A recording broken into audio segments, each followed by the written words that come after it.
Plus everyone.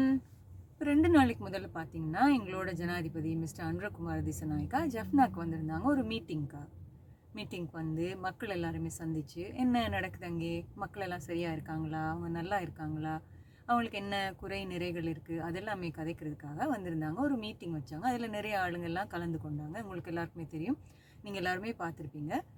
அதில் பார்த்தீங்கன்னா என்ன விஷயம்னா, நிறைய மெம்பர்ஸ் ஆஃப் பார்லிமெண்ட் வந்திருந்தாங்க. எல்லாருக்குமே தெரியும். வந்துட்டு அவங்க எல்லாம் நிறைய விஷயங்கள் கதைச்சு ஜனாதிபதி கிட்ட ஒரு ரிக்வெஸ்ட் மாதிரி பண்ணி எங்களுக்கு இந்த விஷயங்கள் எல்லாமே நீங்கள் செய்து தர வேணும் அப்படின்லாம் கேட்டாங்க. ஜனாதிபதியும் எல்லாமே செய்து தரலாம், ஆனால் டக்குன்னு முடியாது, கொஞ்சம் டைம் கொடுங்க, எனக்கு நிறைய விஷயங்கள் நாங்கள் ஒன்றொன்றாவே செஞ்சுட்டு வரோம், உங்களுக்கே தெரியும், அது எல்லாமே நீங்கள் பார்த்துட்ருக்கீங்க, என்ன ஒரு கொஞ்சம் டைம் கொடுங்க, நாங்கள் எல்லாருமே சேர்ந்து எல்லாத்தையுமே நாங்கள் சரி பண்ணுவோம் அப்படின்னு சொன்னார். இது நாள் வரைக்கும் பார்த்தீங்கன்னா இத்தனை நாள் இருந்த ஒரு ஜனாதிபதி இல்லைன்னா பெரிய பெரிய போஸ்ட்டில் இருக்கிறவங்க என்ன பண்ணுவாங்கன்னா, நாங்கள் செஞ்சு தர்றோம் இல்லைன்னா நான் செஞ்சு தர்றேன் அப்படி தான் சொல்லுவாங்க. ஆனால் எங்களோட ஜனாதிபதி, புது ஜனாதிபதி மிஸ்டர் அனுரகுமார் திசாநாயக்கா என்ன சொன்னாருன்னா, நாங்கள் எல்லாருமே சேர்ந்து நாங்கள் எங்களோட நாட்டை கட்டி எழுப்புவோம், இல்லைன்னா எல்லாருமே சேர்ந்து இந்த பிரச்சனைகளுக்கு எல்லாமே ஒரு சொல்யூஷன் எடுப்போம் அப்படின்னு சொன்னார். அதில் வந்து நிறைய விஷயங்கள் எல்லாமே கதைச்சாங்க. ஒரு அந்த கிராஜுவேட்ஸோட ப்ராப்ளம், அதுக்கு முதல்ல அந்த யார் தொண்டர்கள், அந்த வாலண்டியர்ஸ், அவங்களோட பிரச்சனை அதெல்லாம் கதைச்சு முடிய இன்னொரு மினிஸ்டர் என்ன பண்ணாருன்னா, மினிஸ்டர் எம்பி ஒரு ஆள் என்ன பண்ணாருன்னா, அந்த புத்திஸ்ட் டெம்பிள் ஒன்று தையிட்டி விகாரை, அந்த விகாரை பற்றி ஒரு ஒரு கொஷன் ஒன்று. ஏன்னா அது வந்து ஒரு இல்லீகலாக மக்களோட இடத்துல, பொதுமக்களோட இடத்துல ஒரு ஒரு ஒரு பெர்மிஷன் இல்லாமல் இல்லைன்னா ஒரு ரிக்வெஸ்ட் பண்ணாமல் ஒரு ஒரு சட்டவிரோதமாக செஞ்ச மாதிரி அதை கட்டி வச்சுருக்காங்க. அதனால் அந்த விகாரையை எடுக்க வேணும் அப்படின்னு அவர் ஜனாதிபதி கிட்ட தான் அவர் ரிக்வெஸ்ட் பண்ணி கேட்டு கதைச்சிட்டு இருக்கும்போது பார்த்தீங்கன்னா இன்னொரு எம்பி தடால்னு அதுக்குள்ள ஊந்தடிச்சு அவரை ஒரு ஒரு இன்டரப்ட் பண்ணி அவரோட ஒப்பீனியனை சொல்ல ஸ்டார்ட் பண்ணிட்டார். அதை பார்த்தீங்கன்னா ஒரு எங்களுக்கே ஒரு சங்கோஜமாக இருந்துச்சு, ஒரு என்னடா இது இப்படி கதைக்கிறாங்களே அப்படின்னு இருந்துச்சு. ஏன்னு பார்த்தீங்கன்னா ஜனாதிபதி வந்திருக்கார், தமிழ் ஆளுங்க எல்லாருமே இருக்கிறாங்க, மோஸ்ட்லி அங்கே தமிழ் ஆளுங்க தான் இருக்காங்க. அப்போ இப்படி ஒரு ஒரு ஒரு ஒரு டீசன்சி இல்லாமல், ஒரு மனஸ் இல்லாமல், ஒரு இங்கிதம் தெரியாமன்னு சொல்லலாம், ஒரு சபை இங்கிதம் தெரியாமல் ஒரு ஆள் கதைச்சிட்டு இருக்கும்போது அப்படி குழப்பி அடித்து கதைக்கிற வந்து அவ்வளோ ஒரு சரியில்லாத ஒரு விஷயம். ஒரு ஆளை பார்த்துட்டு தான் தமிழ் ஆளுங்க எல்லாருமே இப்படி தான் இருப்பாங்களா அப்படின்னு ஜனாதிபதி யோசிப்பார். அவர் யோசிச்சிருப்பார், என்னடா இது இப்படி இப்படி ஒரு ஒரு கேவலமாக இருக்காங்களா எல்லாரும், ஒரு ஆள் கதைக்கும் போது இன்னொரு ஆளுக்கு விட்டு கொடுக்க தெரியல, இப்படி கதைக்கிறவங்க எல்லாம் எப்படி தமிழ் மக்களுக்கு ஒரு சப்போர்ட் பண்ணி இல்லைன்னா தமிழ் மக்களுக்கு எப்படி இவங்க ஒரு நல்ல வழியை காட்ட முடியும்னு அவர் உள்ளுக்குள்ளேயே சிரிச்சிருப்பார். அவரோட மைண்ட் வாய்ஸ் இப்படி தான் இருந்திருக்கும், இப்படி நீங்கள் இங்கேயே அடிபட்டுட்டு இருக்கீங்க, இல்லைன்னா ஒரு ஆள் கதைக்கும் போது இன்டரப்ட் பண்ணி கதைக்கிற நீங்கள் எல்லாருமே எப்படி தமிழ் மக்களுக்கு ஒரு நல்ல விஷயத்த செய்து கொடுப்பீங்க அப்படின்னு அவருக்கு தெரிஞ்சிருக்கும். ஒரு ஆள் அப்படி ஒரு இங்கிதம் தெரியாமல் கதைக்கிற விஷயம் வந்து எல்லா தமிழ் மக்கள் எங்கள் எல்லாரையுமே ஒரு சரியில்லாத ஆளுங்க மாதிரி அடுத்த ஒரு ஆளுங்களுக்கு காட்டுறதா போயிடும். அதெல்லாமே பார்த்து யோசிச்சு ஒரு சபை நாகரிகம் தெரிஞ்சு சபையில் எப்படி கதைக்கணும் அப்படின்னு தெரிஞ்சு கதைச்சா எல்லாருக்குமே நல்லா இருக்கும். நாங்கள் எல்லாருமே சரியா இருந்தாலும் ஒரு ஆள் கதைக்கிறது சரியில்லைன்னா அது எல்லாருமே பாதிக்கப்படுற மாதிரி ஆயிரும், எல்லாருமே அப்படி ஜட்ஜ் பண்ணிடுவாங்க. அதனால அதெல்லாமே குறைச்சி யாராவது போயிட்டு ஒரு பப்ளிக்ல கதைக்கும் போது உங்களை மட்டும் யோசிக்காம எல்லாரையுமே யோசிச்சு கதைச்சா அது சரியா இருக்கும் அப்படின்னு இது என்னோட ஒப்பீனியன்.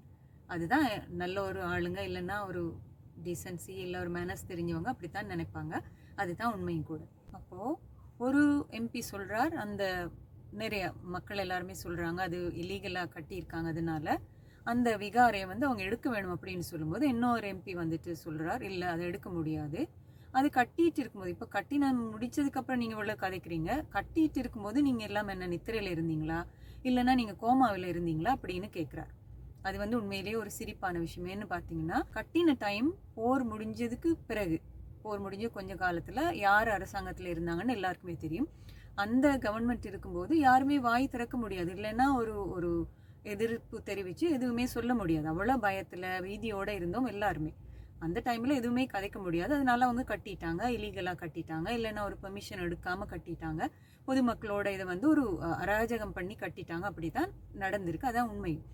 ஆனால் இப்போ வந்து ஏன் இதெல்லாமே நாங்கள் சொல்கிறோம், இல்லைன்னா ஏன் இதெல்லாம் அவங்க வந்து கதைக்கிறாங்க அப்படின்னு பார்த்தா, இந்த கவர்மெண்ட்டிட்ட வந்து மக்கள் வந்து எதையுமே கதைக்க முடியும். ஏன்னா அவ்வளோ ஒரு நல்ல ஒரு மக்களை புரிஞ்சு கொண்ட ஒரு கவர்மெண்ட், இல்லைன்னா மக்கள் எல்லாருமே வாங்க நாங்கள் கதைச்சி பேசி நல்ல விஷயங்களை செய்யலாம் அப்படின்னு சொல்கிறது மனுஷத்தன்மையோடு இருக்கிற ஒரு கவர்மெண்ட்டோட கதைக்கலாம் அப்படின்னுட்டு தான் இப்போ வந்து அவங்க எல்லாருமே அவங்களோட ஒப்பீனியனா இல்லைன்னா அவங்களுக்கு வேணுமான விஷயங்களை சொல்கிறது ஒரு ரிக்வெஸ்ட் பண்ணி கேட்குறது அப்படின்னு செய்துட்டு வர்றாங்க. அப்போது ஜனாதிபதி அப்போ அந்த விஷயங்கள் போயிட்டு இருக்கும்போது ஜனாதிபதி யோசிச்சுட்டே இருக்கார். அவர் சில வழியில் யோசிக்கலாம், மக்களுக்கு நாங்கள் வரும்போது என்ன சொல்லிட்டு வந்தோம், எலெக்ஷன் கேட்டு வரும்போது நாங்கள் சொன்ன விஷயங்கள் எல்லா மக்களுமே சமமாக இருக்கணும், எல்லா மக்களுக்குமே ஏதாவது ஒரு மனசுக்கு கஷ்டமான விஷயங்கள் இருந்தால் அதெல்லாமே நாங்கள் யோசித்து அதெல்லாமே தீர்த்து வைக்கணும். அப்படித்தான் நாங்கள் சொல்லிட்டு வந்ததுனால இந்த விஷயங்கள் எல்லாம் கூட நாங்கள் யோசித்து கொஞ்சம் டைம் எடுத்து பார்த்து என்ன செய்யலாம், எல்லா மக்களையுமே ஒரு ஒரு மனம் பாதிக்காமல் மனம் கோணாமல் நடக்க வேண்டும். அதனால் அவங்களுக்கு மனசில் ஒரு கஷ்டம் வராமல் என்ன விஷயங்கள் செய்யலாமோ அதெல்லாம் செய்யலாம் அப்படின்னு அவர் யோசிச்சுட்டு இருக்கார். ஆனால் இந்த நடுவில் இருக்கிற ஆளுங்க தான் அவங்களையும் குழப்பி இவங்களையும் குழப்பி தமிழ் மக்களையும் ஒரு டென்ஷன் ஆக்கி எப்போவுமே எங்கே போனாலும் பிரச்சனை பண்ணி எப்போ போனாலும் பிரச்சனை எல்லாரோடையும் பிரச்சனைன்னு சொல்லி இதை சொல்கிறது என்னடான்னா ஊர் ரெண்டு பட்டா கூத்தாடி கொண்டாட்டம். எல்லாருக்குமே தெரியும். சில ஆளுங்களுக்கு வந்து பார்த்தீங்கன்னா யாராவது அமைதியாக இருந்தால் சந்தோஷமாக இருந்தால் மன நிம்மதியோடு இருந்தால் பொறுக்கவே பொறுக்காது. அவங்கள எப்படியாவது ஏதாவது ஒரு விஷயம் பண்ணி அவங்கள குழப்பி அடித்து டென்ஷன் ஆக்கி அவங்கள ஒரு ஒரு பதட்டத்திலே வச்சுருக்க வேணும், இல்லைன்னா குளறுபடி பண்ணிகிட்டே இருக்க வேணும்னா அவங்களோட கை கால் மனசு எல்லாமே ஒரு குறுன்னுட்டே இருக்கும். அப்போ இப்படியான ஆளுங்க தான் இது ஒரு சரியில்லாத விஷயம். இப்போ பார்த்தீங்கன்னா இடிக்க வேணாம், அது இடிக்கிறது சரியில்லை அப்படின்னு சொல்லி ஒரு எம்பி சொல்கிறார். அதே மாதிரி நிறைய அங்கே இருக்கிற ஓரளவு ஆளுங்க சொல்கிறாங்க இல்லை இடிக்கக்கூடாது. அவங்களுக்கு வந்து வேற அந்த விகாரை இருக்கிற அந்த லேண்ட் ஓனர்ஸ் இருக்காங்க தானே, அவங்களுக்கு வந்து வேறொரு இடத்துல ஒரு லேண்டையும் கொடுத்து அவங்களுக்கு கொஞ்சம் கேஷை கம்பன்சேஷனாக கொடுத்துட்டா அவங்க வந்து பேசாமல் இருப்பாங்க அப்படின்னு சொல்கிறாங்க. அது எந்த விதத்தில் நியாயம் அப்படின்னு அது இந்த விதத்தில் நியாயமே இல்லை. ஆனால் எப்படி அவங்க அப்படி சொல்கிறாங்கன்னு யோசிக்க வேணும் எல்லாருமே.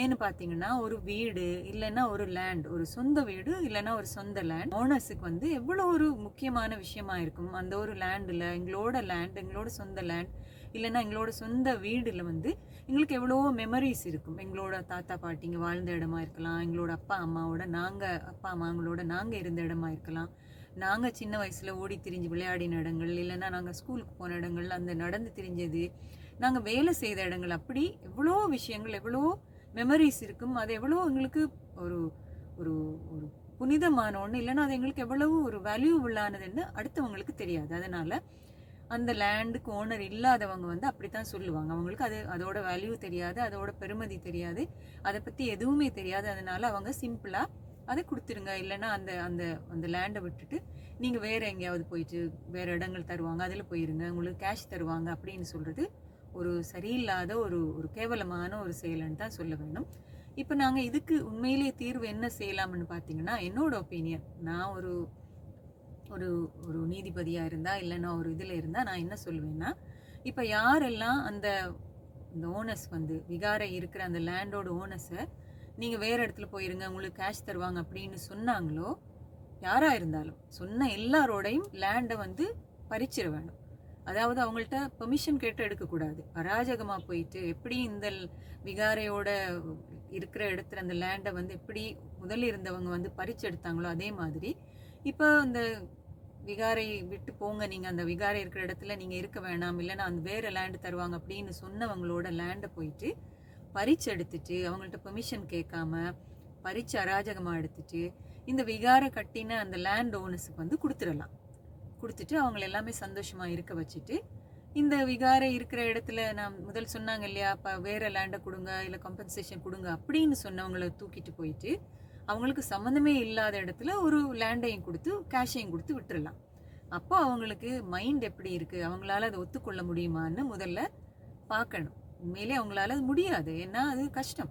ஆனால் சிம்பிளாக சொல்லிட்டு போகிறாங்க, அதனால அவங்கள பிடிச்சிட்டு அவங்களோட லேண்ட் எல்லாத்தையும் அப்படியே ஒரு அராஜகம் பண்ணி பெர்மிஷன் கேட்காம ஒரு ஒரு அடாவடித்தனம் பண்ணி அதெல்லாம் எடுத்து அந்த விகாரை இருக்கிற அந்த லேண்ட் ஓனர்ஸ் அவங்கள்ட்ட சந்தோஷமாக கொடுத்து நீங்கள் இதை வச்சுக்கொள்ளுங்க, உங்களுக்கு கேஷுமே நாங்கள் தரோம் அப்படின்னு சொல்லிட்டு அந்த அந்த இடத்த விட்டு போங்க அப்படின்னு சொன்னவங்கள தூக்கிட்டு போய் அப்படியே லபக்கன்னு தூக்கிட்டு போயிட்டு அவங்கள சம்மந்தமே இல்லாத இடத்துல ஒரு லேண்டையும் கொடுத்து ஒரு வீடையும் கட்டி கொடுத்து கேஷையும் கொடுத்து நீங்கள் அங்கே இருங்க, உங்களுக்கு இனிமேல் உங்களோட சொந்த இடம் கிடையாது, நீங்கள் வேறு இடத்துல போயிருங்கன்னு சொன்னால் அவங்களுக்கு எப்படி இருக்குன்னு பார்க்கணும்.